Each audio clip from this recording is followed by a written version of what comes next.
Hi, it's Nathan here. Before we jump into this week's episode, I want to let you know that we may sound a little different than you're used to. This week, we chatted with our friend Audie Lawley about planning Disney trips with a travel agent. Since she's near the Gulf Coast in Texas and we're all the way out in the Seattle area, we recorded a conversation via Zoom. A huge thanks to Audie for learning how to do a remote podcast alongside us. And a big shout out to our good friend and audio engineer extraordinaire, David Solonen, for his technical help in post-production. It sure takes a village, y'all. And now, on with the show. Please stand clear of the doors. Por favor, manténganse alejado de las puertas.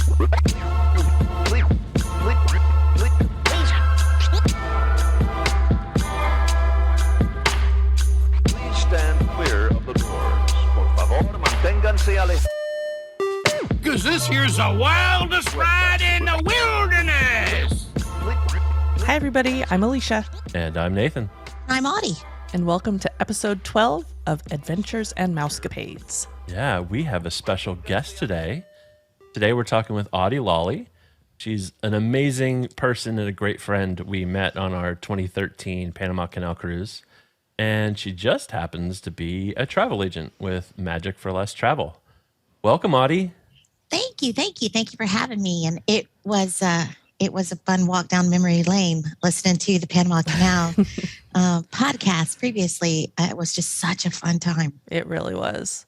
It was a life-changing, life-altering, life-imprinting experience. That was, For us too. Yeah. We had a great time. it was great. And thank you so much to you and Andy, your sister, and everybody else who just adopted us. Yes. It was so cool. It was so cool. We It think of was. you often. Yes, we did. Ah. Yep. Well, we enjoy the advantages of living in this day and age when we can follow each other on social media and still feel connections, Yes. even though we're Absolutely. so far away. Yeah. Absolutely.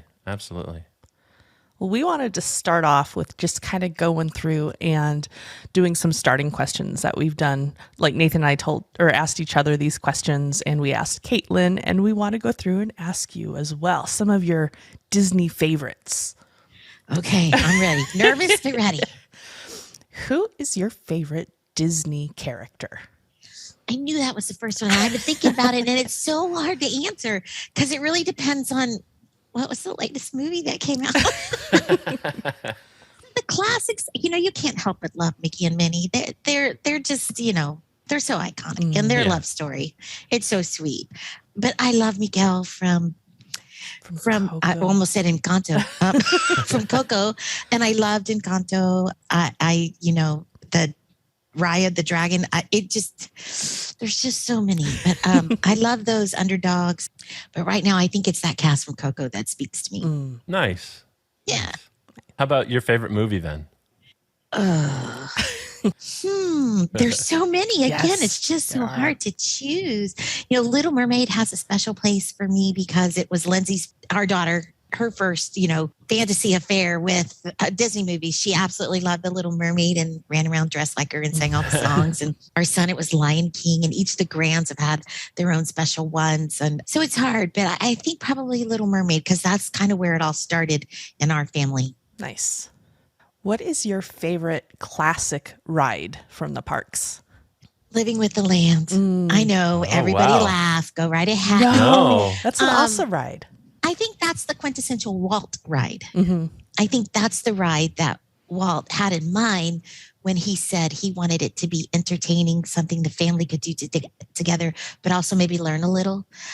And so, you all sit in the same row and it is entertaining and yet it's still educational. I just love that ride.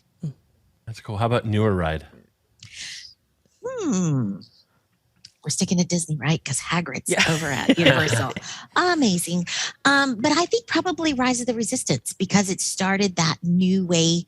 It's so totally immersive. I know when we got off that ride with our granddaughter, there was a Disney suit there, and because the ride was still new and they were gauging people's reactions. And the young lady said, how'd you like it? And she said, oh my God, I can't believe, how did you get us from Earth there and back? And it was like, oh, she bought it. I mean, it was so super cool just to see her reaction. Yeah, we like to say that Rise of the Resistance isn't so much of a ride as it is like it's an experience. It is Yes. Very much a is. full Yes. adventure that you are on. It's Yes.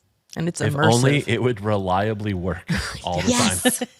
Yeah, well, it's better than it was. So That's true. we Yeah. are steps forward. Yes. And I love how that technology has spilled over into other rides like Mickey and Minnie's Runaway Railway, because who can say that? And, and it's going to be in the Guardians. And so I just really like and Remy's. Yeah. And so I like the way they've piggybacked on that and created more experiences for families to enjoy. Yeah. Do you have a favorite roller coaster? At Disney. When I was younger, Yeah.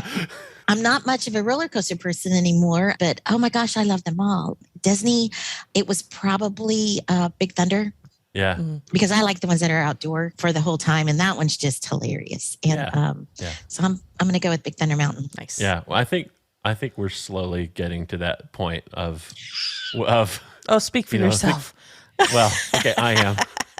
The kids will be like, "Oh, let's do this one and this one and this one and this one," and after like the fifth, I'm like, maybe Yes. I'll go find a churro or something. Yes. Well, Tim did the VIP Thrill Seeker tour at Disney, and I did not. I did the family one, and he came and I said, "How was it?" He goes, "Well, I'm alive." That's always a good report at the end of the day. Yeah. We've done that. Nathan and I have done the VIP, Yeah. the Thrill Seeker one. It was a good one. That was Yeah. fun. Yeah. My favorite part was it was cold when we went. Well, so my favorite part was the hot towels you got in the van when you were switching parks. Nice. It's like, oh, sure, pass that back here. But anyway, Let's see. I think the next question we have is underrated ride. Favorite or one that you think is underrated that people need to go on? that one's a tough one. I am going to go with the Navi River. Again, Oh. there's people throwing things at the radio right now. And see, I'm showing my age because I just said radio. It's okay. We're taping. It's fine. I just think that one is also one of those rides that it's such a great story. And so if you look past the fact that it's the small world technology and really enjoy the story, I just think it's a cool ride. It's a Yeah, beautiful, we have to do that beautiful ride. again. Yeah. Yeah. We did it once. I've done it once. You've done it once, and he hasn't seen the shaman. She was No. down. Oh, she does that. Yes. Takes little naps. Yeah, yeah. And so it was just like, okay, and it seemed really short. So I'm sure if the shaman was running, it would have made a better impression. So Yeah. we'll yeah. have to try it again. I like that one. All right, we've got another stumper for you. Uh-oh. Disney World or Disneyland? Ooh. I'm going to have to say World. Okay. I love them both. I love how quaint and easy Disneyland is when you think it, when you compare it next to World.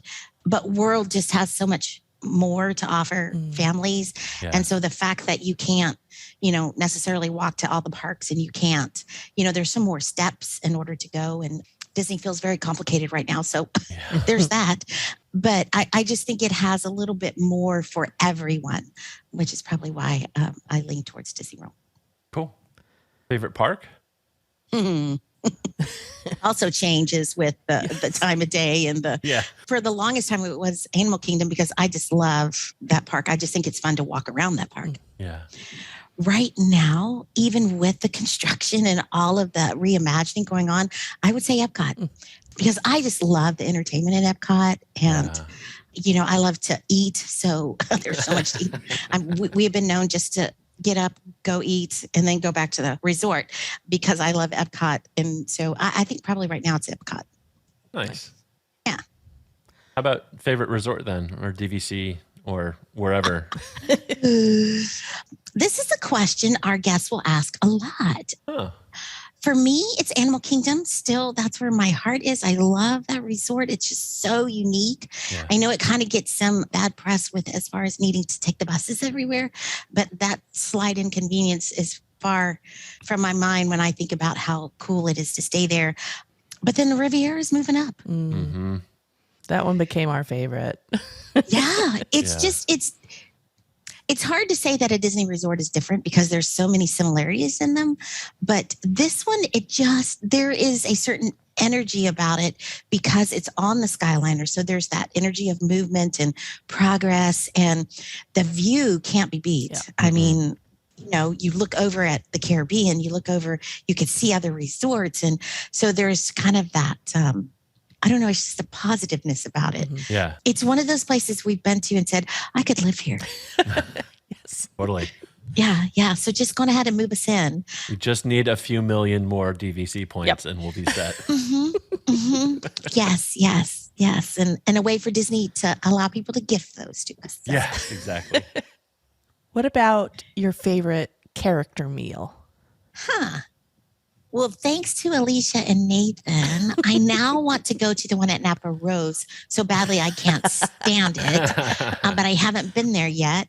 I think probably it would have to be just that classic Chef McGee's experience, mostly because it's the Fab Five and sometimes six when Donald decides to invite Daisy. But, the food is always nothing to write home about, but it's good. Yeah. But it's just, again, it's that energy because you're in the contemporary, one of the original resorts, and the monorail goes over you, and it's just that fun vibe, and the characters are always so full of themselves there. And so I think that one probably has always been a fun experience. That's a good point. It's not my favorite. I've enjoyed it. But yeah, I love how the way you phrased it. Like the energy of the place is it is different. It's a different level. I might have to rethink my take on Chef Mickey. We haven't gone in a long time to Chef Mickey. We'll just have to try it again. We'll have to try it again. It's fun. I think it's probably one of them up there in my. Again, not always the food, but just the kids always love it. Yeah. Do you have a favorite quick service place in the park? Ooh, does the what's the beer place in Hollywood Studios? Does that count? Was it Tap? Sorry, Tap House. Yeah. Yeah. That one. Golly. Hello, folks. You can trust me with your travel. I love that one. I love the little charcuterie board. It's really good. And they always have, so the storyline comes from California. And so they've usually got California beer, but then always some local favorites. And they also have a couple of mean whiskey drinks that are awesome. So there's that. But again, then it's time to go back to the resort. Yeah. It's a fantastic pretzel too. Yes. It's a good pretzel. Yeah. What about your favorite sit-down restaurant? Again, I love to eat. So it's hard for me to pick just one. We have some go-tos, like Sanaa is one of our go-tos over in Kidani Village at Animal Kingdom Lodge. The meal, the atmosphere, the environment, it's just beautiful. And the service is always top-notch. I also love Jungle Navigation Company Skipper Canteen. Yes. The one that just rolls right off your tongue. And the food is good, but I mean, it's entertaining. I mean, it's entertaining as well. We also like Wine Bar George over at, there's a theme rolling here, isn't there? But I love Wine Bar George. I mean, I love all of the things that they fix for food, and every single server is so versed in what wine goes with what. And so it's just a really good experience. So awesome. And do the Gideon's cookies count? Probably not. No. Well, it kind of goes into the next question. What's your favorite Disney snack? Gideon's, I think, happens to be our number one go-to right now. I mean, like, I will stand in that line. And, in the morning, they have the breakfast cookie. I think we got that. The coffee cake cookie. Yeah. So good. It is amazing. And their cakes are incredible. And, I used to try to convince my mom that was a real meal. It has eggs, milk. Come on, man. Yeah. But then the cookies, the cookie of the day. They had a churro cookie here recently, and it was so good. And you can get your cold coffee. I love the peanut butter coffee. So probably, Gideon's, I think, right now. Awesome. And then kind of circling back around to how we met, what's your favorite ship? Oh, the Disney Wonder. Yeah. Ours too. The Disney. the Disney Wonder by far. I love those classic ships. The Magic is a close second, but the classic ships will always have my heart. They are smaller, easier to navigate, in my opinion, and maybe it is familiarity because we've sailed them more often. But they also tend to do those different itineraries. Yeah. And so they are the ones that we grab. We are sailing next month on the beautiful Disney Wonder. Cannot wait to go and see. I feel like it's getting home when I get on the Wonder. So definitely the Disney Wonder. That's awesome. Yeah, ours too. We'll be back soon. I don't know Not when this we're year. going on the Wonder again, but yeah, we have the Wish and then the Fantasy coming up for this year. Yep. Yes. Well, we were on the maiden voyage and we got bumped Oh, because of the delay in the maiden voyage, and we had something else booked. Oh no. Yes, at the time that the new maiden voyage took place, and so we don't have our Disney Wish booked right now. And Oh no. I know I'm sad. I got to figure it out, but we will. yep, you'll get on there. No worries. We have faith. Yeah. Well, we have a whole bunch of questions for what a travel agent does and how you can help people out. And you have been so helpful to us. And we just want to let people know what exactly a travel agent can do and why somebody should get one. So first off is, what does a travel agent do? Why should somebody utilize a travel agent versus booking on their own? Well, first of all, I need people to book travel because I need to live vicariously through their travel.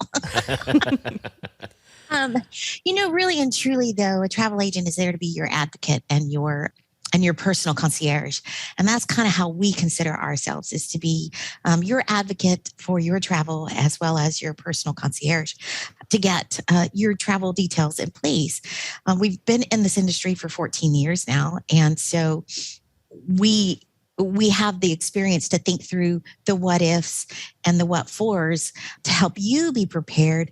And we've also been doing this long enough that we know our job is not to plan our favorite vacation, but to make sure you have your best vacation. Because at the end of the day, those memories you make with your family and friends will far, far outlast the t-shirts and the souvenirs. And when life comes at you hard, those memories get you through. And so that's kind of what we see that we do for folks, is we help you make, I like to say, magical memories that last a lifetime. Well, yeah, I think that's why we love travel too. All memories. Yeah, it's just, and doing this podcast and going back through all these trips that we've taken has just been, man, it's like we get to relive all of that excitement Yes. and all those fun things all over again, even though we're, right now stuck here at home. But, we'll fix that soon. Well, and it also gives you that chance, I've been listening to you guys and it's like, yeah, I remember that. It's not that different than it is now. Or you hear it and you go, well, it's a little different now. But the memory making is not different. No. No, I mean, you still look back with fondness Yes. on those experiences. And that's what travel should do for you. And it can be such magical memories when your travel is stress-free. We don't want people to remember their travel because it all went wrong. So we try to help them through those things. So when the unexpected does happen, how can a travel agent help? Well, like I said, we are our guest advocate. If something is not the way it should be, or if something has changed, or if a challenge comes up, we are there to make sure that they're well cared for and that things are done according to what they were booked. It's a lot of time, and that can look like different things. Sometimes it looks like me being on hold for 9 hours instead of you. Sometimes it looks like me going to guest service and saying, no. I know this is the way it should go because this is the way it's gone in the past. And understanding how to work between the travel provider and finding a way to meet the guest needs. And honestly, it doesn't happen very often. A lot of times it's circumstances beyond the guest control, like, weather has prevented them from arriving on time. And so, we have to make some shifts in the plans. And so instead of them having to do that on the fly, then it's me doing it for them, so that all they have to do is, stress out at the airport because their flight was canceled. But I take away some of that other stress. Awesome. What are some of the costs involved for somebody utilizing the services of a travel agent, and what are the benefits of working with a travel agent? Well, when you work with us or an agent with a Magic for Less Travel, there are no costs. Our fees come through the provider, our travel partners. We do not ever charge a planning fee. So it's a commission-based business. For me, my commission comes through the travel provider. And then a great benefit, which is one that's not a tangible one, is here at the Magic for Less Travel, we have over 80 agents on our team. So I have a wealth of experience and knowledge to draw from. And so if a guest comes to me with a situation, a question, or something that I don't know, I first go to the travel provider to find the official answer. I never go to social media or fan sites, or I will never go back to a guest and say, well, I heard or I read. I do the legwork to make sure that the answer is official. And if the answer is not something that sits right with me, I've got 80 plus colleagues that I can go to and go, has anybody come up against this? Tell me, what is your take on this? We have a virtual office that's open 24/7, and we tend to bounce off. And I can't tell you how helpful that's been over the years to be able to work through situations for a guest. And so then that's just one of the benefits, for Tim and I, we've been traveling to Disney since 1992. Most of the time we go more than once a year. So that's a whole lot of Disney trips. We've traveled with almost every single Walt Disney Travel Company product. And we've also, been to multiple parks in all different seasons. And so we have a ton of experience that you can leverage for your vacation. And that's what we love doing. We love being able to say, I've seen that work, or let's think it through this way, so that we can use our experience to help our families have a great time. You mentioned that Magic for Less works on commission. I think there's still a few travel agencies that have a planning fee or things like that. But for you, it's commission, and many others are on commission as well. So how does that, or does that, influence recommendations that you may or may not make to your clients? Well, I can speak for me personally. I really am committed to making sure you get the best vacation that you want. I have several times steered Disney, don't listen. I have several times steered families away from like park hopper or dining plans or things when they were a thing, because it didn't meet them. It wasn't what, and I can't tell you, park hopper is probably one of those ones that's the biggest. Like a family has never been, and they've got a 1-year-old, a 3-year-old, and a 5-year-old, but their best friend said they really got to have a park hopper. And it's like, let's talk this through. Yeah. And so, it's a matter of listening to your guests, hearing their dream vacation, and then putting together those pieces to the puzzle to help them have the best time. If I were to give a family like that park hoppers, I would set them up to fail. And they would be telling the stories about, you remember when that travel agent told us, and we were on the bus for 5 hours that day. And that's not fun. Yeah. Yeah. We talked a little bit kind of in email before. What are some of the limitations of, if you're doing some things, then your clients are not? Like, what are some of those expectations or understanding that people, when they go into working with a travel agent, like, is there stuff they're giving up? Are there limitations that they may face?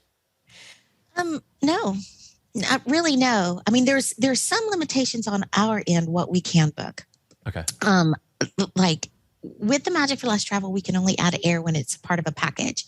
So like Disney doesn't offer air any longer, but that's to a guest's benefit, because air is, so it's just much more convenient to book it directly with the airlines these days, because the cancellation change policies are all more beneficial if you book directly with them.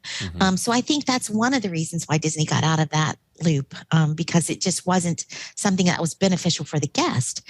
But as far as planning, so there's some limitations on what we can book. But as far as planning goes, we're here to do as much or as little as possible. If you are a Disney pro and all you really want is somebody to be the one on hold, or to know when the discounts are coming out so you can jump on there and modify as quickly as possible. We can help with that. If you are somebody who really life just spins like a top for you all the time, and you just need that top to stop spinning the second you get off the plane in Orlando and have everything laid out, we can help you with that as well. So it really is as much or as little as the guests want. And we have both ends of the spectrum.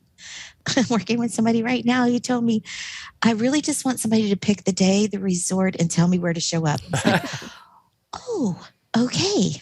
But through a lot of conversations, I'm hearing what it is she wants from her family. Right.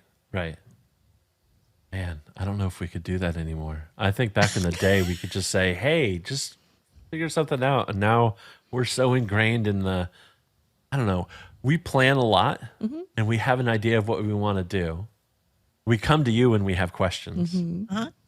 But at the same time, I don't think we over plan because we need to leave room for spontaneity. Like things going to happen.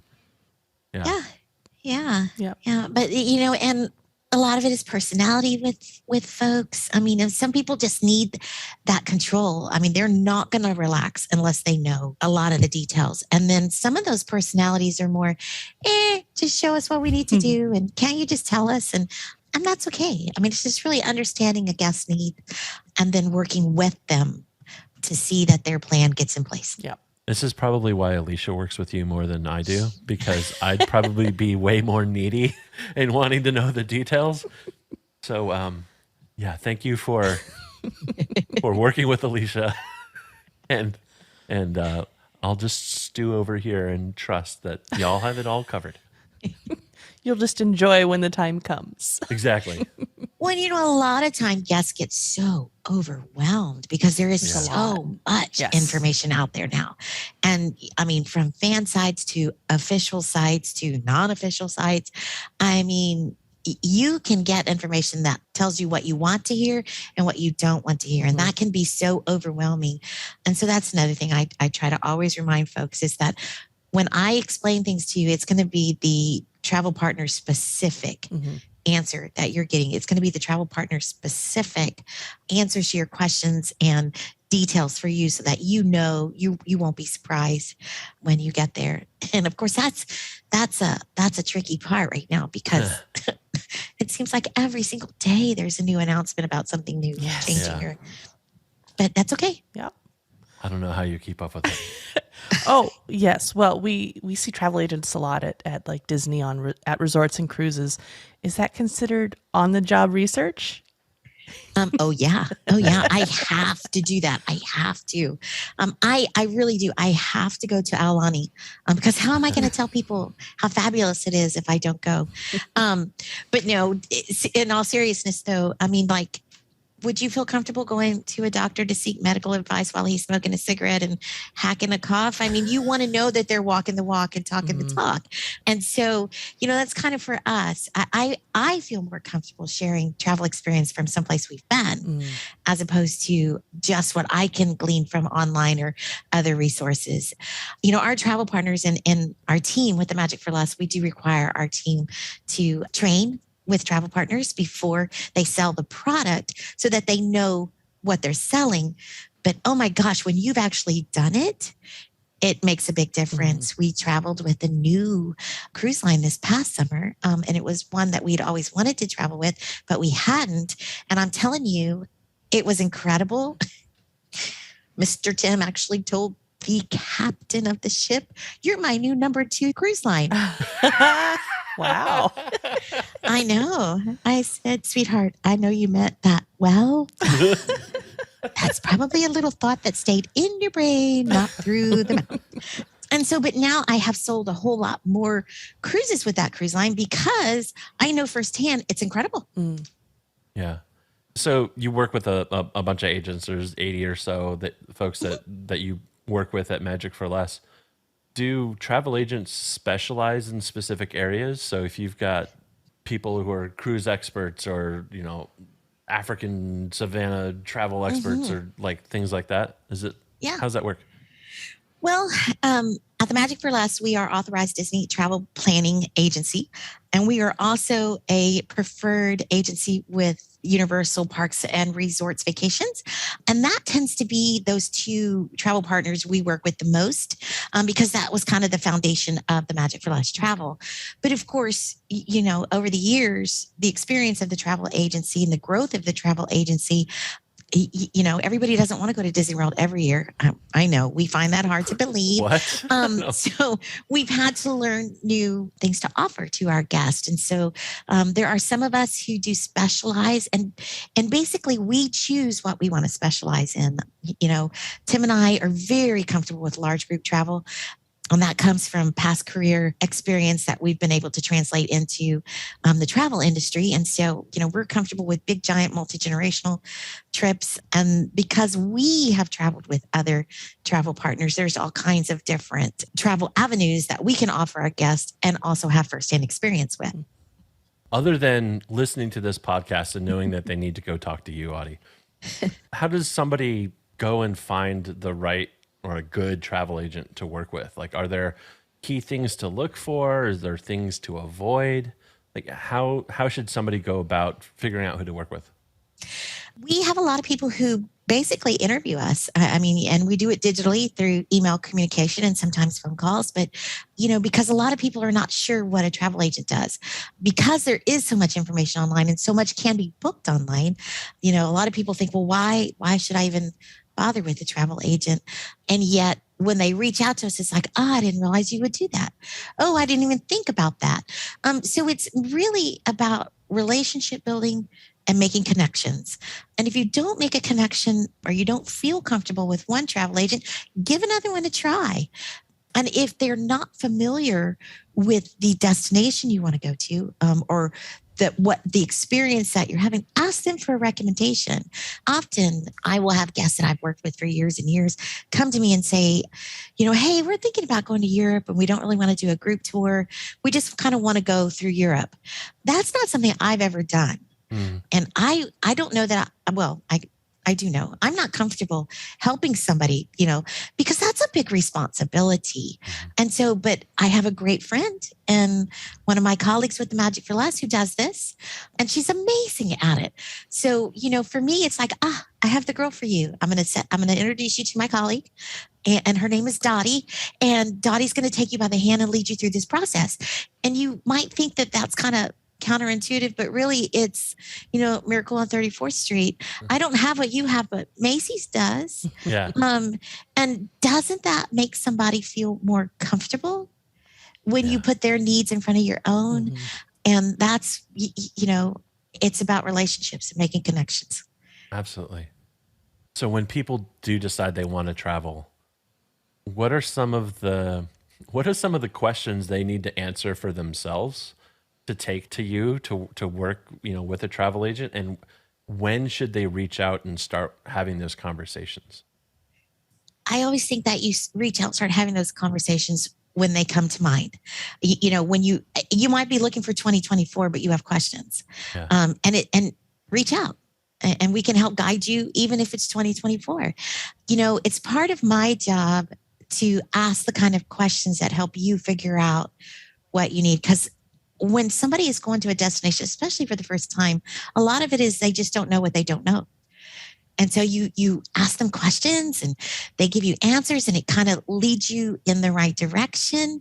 And I love to hear the big dream before I hear the budget, because I want to know what it is you're after before the reality of it kind of comes into play. Because, don't we all have Grand Floridian dreams, but a pop century budget at some time? Yeah. And that's okay. That's okay, because we can see the dream, but still help it be a reality to you. Because again, travel shouldn't be stressful. Budget, it shouldn't be stressful. Destination shouldn't be stressful. It really should be all about making those great memories. Yep. What's something that people forget to think about or forget to ask about? It's the minutia that they forget to ask about. Like, do I tip the guy at the airport that takes my luggage?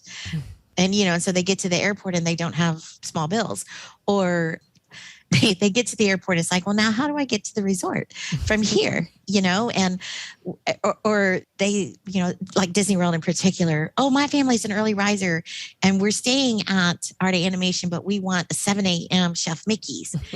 But you have to walk them through that. Well, that sounds fabulous for your family when they roll out of bed at home. But 7 a.m. at Walt Disney World means this is what time you're getting up to get over to. Yeah. And so, it's working your way through some of those things. Again, they don't know what they don't know. And so it's my job to help them kind of see okay, well, that's great. And then that's a great idea and practicalities. This is how it works. So let's be sure we have found the right thing for your family to do. Perfect. For you, what is the most rewarding part about being a travel agent? Oh my gosh, hearing the stories from families. I know I shared with you guys. I have so enjoyed listening to the podcast because it just, first Disney cruise, it made me think back to our first Disney cruise, which was so much fun. There were 17 of us. Wow. I booked it through a travel agent. I was not a travel agent. I booked it through a travel agent who wanted to help me with all the details. And I was such a know-it-all. I got this, and of course I ended up calling her a couple of times, like from the hotel before we went to the cruise. And just, oh my gosh, the fun we had, the absolute fun we had. And listening to you guys talk about your first cruise made me go, I remember doing those things. I remember the first pirate night, and things like that. So hearing those stories from our guests just mean the world to us. I love it when they send pictures. I had a guest tell me once that, she had taken her family after her husband had passed away. And she said it was a trip to help them replace sad memories with happy memories. And she called us from Main Street and said, my kids are skipping hand in hand down Main Street. She was talking about her grown-up kids. And she said, the grandkids and I are standing here just laughing. But we wanted you to see, I'm sending you a picture. And her grown kids were skipping down Main Street. And it's like, okay, so I'm not a brain surgeon. I'm not a rocket scientist. But that mom, that mom's living off of that memory. Yeah. And that's what we do. That's so cool. That's so cool. You've been to Disney a whole bunch. What is the best, we'll say Disney World, what's the best time of year to be there? Like, when shouldn't you be there? Like, what kind of guidance do you have on timing? The questions that I ask our guests are, what's important to you? Because that's a tricky question to answer. And it's a popular question. And, because is it crowd size? Is it temperature? Is it a holiday? Are you going for a special occasion? So, the kind of the part of that question, the answer to that question that kind of flows through all of it is when kids are out of school, Disney World's a very popular place to be. When kids are in school, it's not as popular to be there. Right now, it's busy all the time because, Disney's been the only game in town for a couple of years. And so people really want to go places. So it's funny. So crowd size, I know some people are going to find this hard to believe, but mid-July to the end of August, the mid-September is a very slow season. Part of it is because it is stinking hot so in Florida. Hot. Yeah. I mean, so you're going to carry more luggage because you need more changes of clothes because you got to go home in the middle of the day and switch out of the sweaties into some more clothes to get sweaty in. But I mean, you can got short lines, fewer crowds. I mean, the resorts are, the pools are super popular. It used to be that time in between Thanksgiving and Christmas was the sweet spot. And now it's like the week after Thanksgiving is crowded. And so it's more like the 10th through the right before Christmas. That's a great time to go as far as the crowds go. But, it can be chilly. I mean, we've been there in that time of year when it's like 38 degrees outside. And we've also been there when it was like 95 degrees outside. Yeah.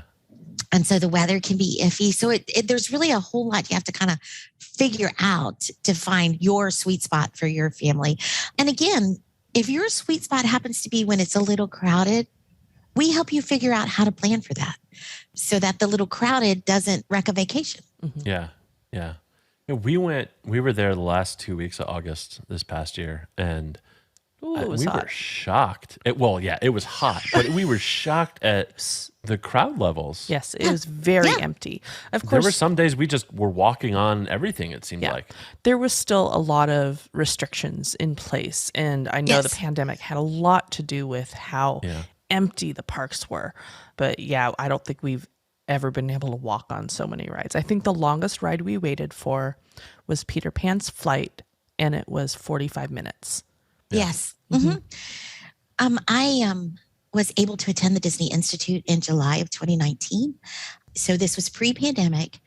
And I can remember, so we stayed, of course, we tacked on days before and after. Right. And I can remember Tim was telling me while he was running around the parks when I was in the classes, he was telling me, there's nobody here. It's crazy. And I was going, yeah, right. It's the heat. It got to you, man. But then when we went to the park that day, when my first full day to be in the parks, it was like, where's everybody? Why aren't there people here? I understood like 3 hours later when it was, okay, babe, we got to go back. I'm so sweaty. I can't stand to smell myself right now. But you just plan, you prepare, you explain to people, it's going to be super hot, stay hydrated, find some shade to take some breaks. The pool in the middle of the afternoon is your friend. And it's a great time to be there. Yeah, Tim's a man after my own heart. I've done that with Alicia being in conferences too. And you'll probably do that this fall when I'm at a conference as well. Absolutely. But I went to, I was at Magic Kingdom and it was almost deserted. I remember I rode Small World because I was like, I'm going to ride Small World and I'm going to live stream it to everybody on Facebook. I think that was October. It was October 2018? No, I think it was 2019? 17. Anyhow, yeah. And everybody said, thanks for the song all day. Exactly. But I think there ended up being one other person in the boat with me, and like the boat ahead of us was empty, and the boat behind us was empty. It's crazy. Wow. It's crazy. And when you hit those times, it's like a little pixie dust that you didn't plan on. Yeah. And it's a lot of fun. But then, we have guests who go every year at Christmas. They love the parks when there's that festive energy and people are, you're shoulder to shoulder and watching the fireworks, and it doesn't bother them at all. They just think it's the best way to spend the holidays, and they go every single year. And I have, again, been in this industry 14 years. And for 14 years, we have booked this family. They go every Christmas. It's their thing. Yeah. And now their kids are grown-up kids, but they still join mom and dad at Disney World. And I can only imagine that's going to be a great photo album. When mom and dad have their 75th anniversary, there's going to be the photo album of all the years spent at Disney World for Christmas. But so all that to say, that's a hard question to answer because it really does depend on what the families want and what their idea of best time is. How about for the cruises? Are there coming out of Florida? Is there good times, bad times? So that same basic rule applies when the kids are in school. It's going to be less crowded when the kids are out of school. It's going to be higher price and more crowded. And there are times that the weather does play a difference.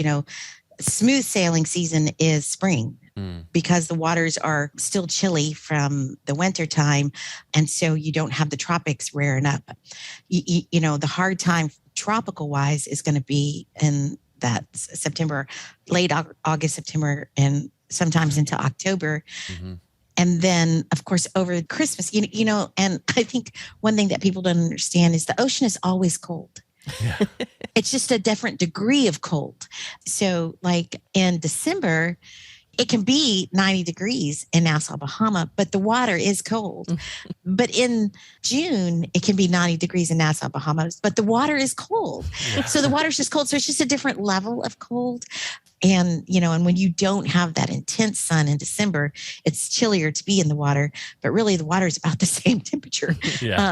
And so it just depends on what you want to do too in those places. Like if you are a water person and snorkeling is going to make or break your cruise, then I would steer you away from January. But if you are a get on the bus and go see the island person, then anytime is a good time for you. So yeah, the answer is basically the same. It really depends on what it is that particular family wants to do and see. Makes sense. I know you've done some Adventures by Disney trips, which is something we haven't done yet. Can you share a little bit about Adventures by Disney and what they offer? Adventures by Disney is a guided tour product. So, Adventures by Disney, it really is Disney taking you to see the world. It's them leveraging that brand that opens doors like nobody else. And so we have done 4 Adventures by Disney. We've been to Ireland with Adventures by Disney. And that was our first exposure to this particular way to travel. We were sold from the moment we got off the plane. It's just an incredible experience. We've done Arizona and Utah. So it was the Grand Canyon, Moab, and it was phenomenal. We did Costa Rica, which is in my top 10 places to visit. And then we've done the Southern California, which every single Disney nerd should do at some point in their life. And so we've done those, and we actually have them booked for November. So we had them booked for November in 2020. And of course, we didn't get to go, but we wouldn't have gotten to go anyway because I broke my leg and I wasn't healed. And this adventure is Peru. So Machu Picchu was something I wanted to do before I hit 60. So 61, here we come. But we're going to Peru this November with Adventures by Disney. So it's a guided tour. Tim is a CPA by day, and my accountant told me it's the best way we've ever spent travel dollars because when you actually put a package like that together, you end up paying only about 10 to 20% more. And that's basically the cost of those guides. Yeah. So with Disney, you get one guide that is a Disney cast member, and you get one guide that's a local guide. And so they are incredible. It's like traveling with your mom, but you're not with your mom because they take care of everything for you. Absolutely everything. You sneeze, oh, here's a Kleenex. One of my favorite guides, Mr. Dustin, would tell it was toner time when we were in Costa Rica because it was jungle hot in Costa Rica. And so we would, we would be out doing things and, we would be sweaty, glistening. We'd be glistening little tourists. And he would go, it's toner time, everybody. And he would pull out his little face wash things. And it was like, who knew I always needed this when I got back on the bus? It's Disney telling stories about these places you're visiting in the way that only Disney can. So the stories come alive. I mean, they come alive. So you learn about the place you're visiting, but you also experience that place you're visiting in the culture and in the people. I mean, you have local guide that is with you, but then you also have local experts that come and talk to you and join your tour. You meet local people that work with Disney to show you the way life is there. So it's more than just you get on a bus and you go to a tourist stop. I mean, you learn about those destinations and about the people and the cultures. And it's just incredible, And some of those guides, I mean, they're like our best friends now. There's one guide that we see every time we go to Orlando because he's just a joy, and it's been such a great surprise. And the value that you get from that particular way to travel far exceeds the dollar that you spend on that type of travel. But with that being said, it's not in everybody's budget. But gratefully, Disney has now brought the National Geographic expeditions into their family of travel. And so this is it's like the moderate resorts for guided tours. And so, but yet it's still vetted by Disney. It's still put together by Disney. So it's also a great way to see the world with your family and know that you're safe with Disney. Because with them, it's always guest experience first, guest safety first. And then the experience and the things that they bring to the travel is going to be that added bonus. How big are the groups with Adventures by Disney tour? It depends on where you're going. So the smallest ones are 20. You can actually do private tours now too. Wow. And I think those are like 12. Some of the tours are as small as 20 and some of them are as big as 40, 45. The ones we did were kind of in between there. But again, we met some of the greatest people. When we did Costa Rica, it was a family. So there's adult tours, but then there's also family departures. And the Costa Rica one we went on was a family departure. And Tim and I were we were the only couple without kids. And by day 3, I'm telling you, you guys, it was like these people had all been traveling together for forever and a day. The kids all got along.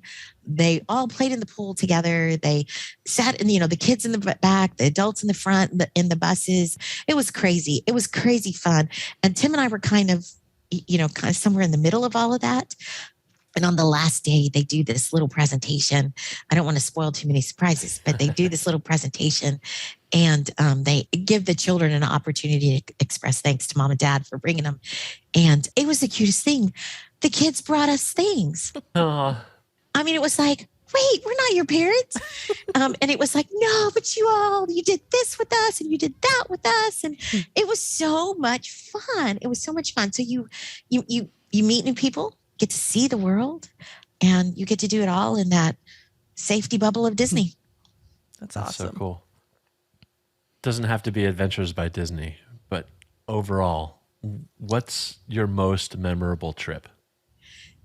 Tim and I have like top 6, and they're different.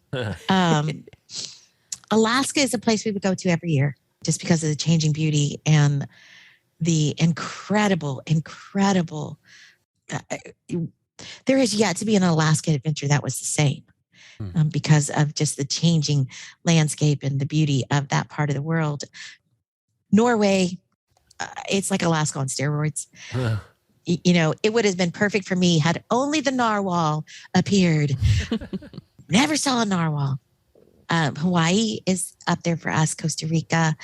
One place that I've been that Tim hasn't, that is always in my top, is Vietnam. Oh, wow. That was actually a previous career work trip. It was it was with a non-governmental organization, and it was low budget. Took overnight trains. Was up near a mountain town near the border of China, and worked with some of the most amazing people and children who changed me forever.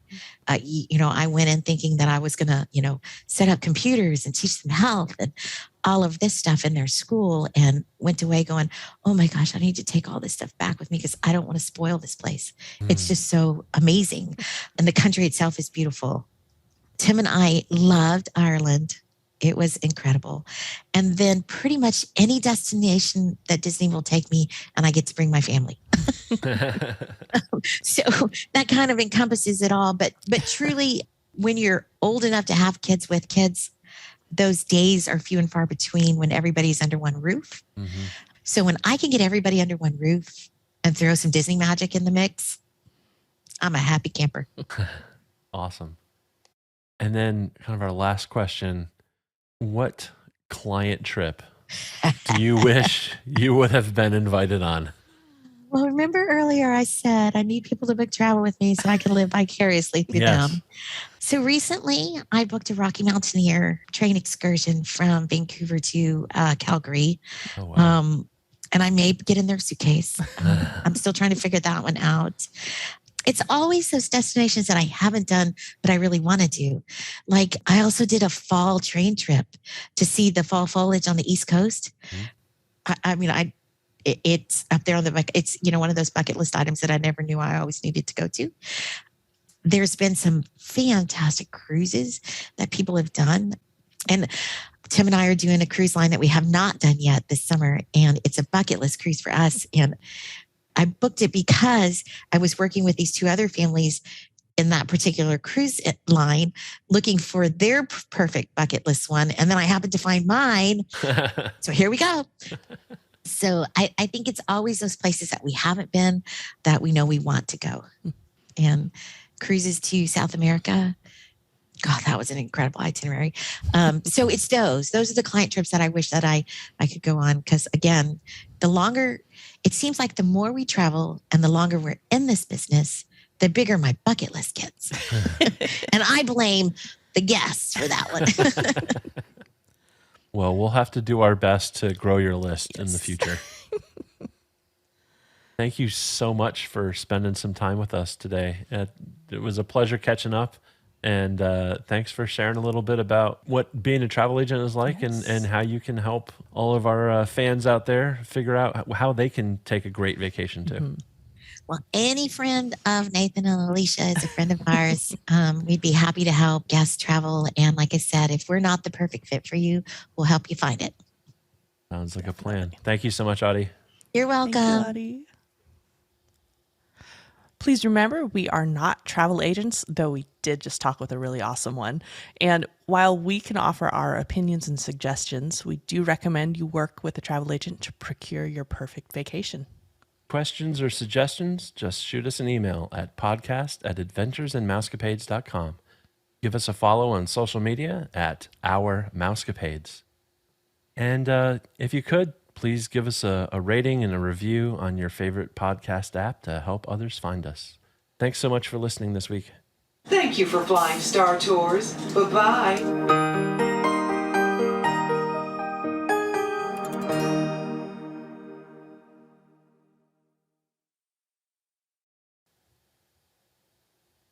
Cut, print, check the date. There we go. Awesome. Cool.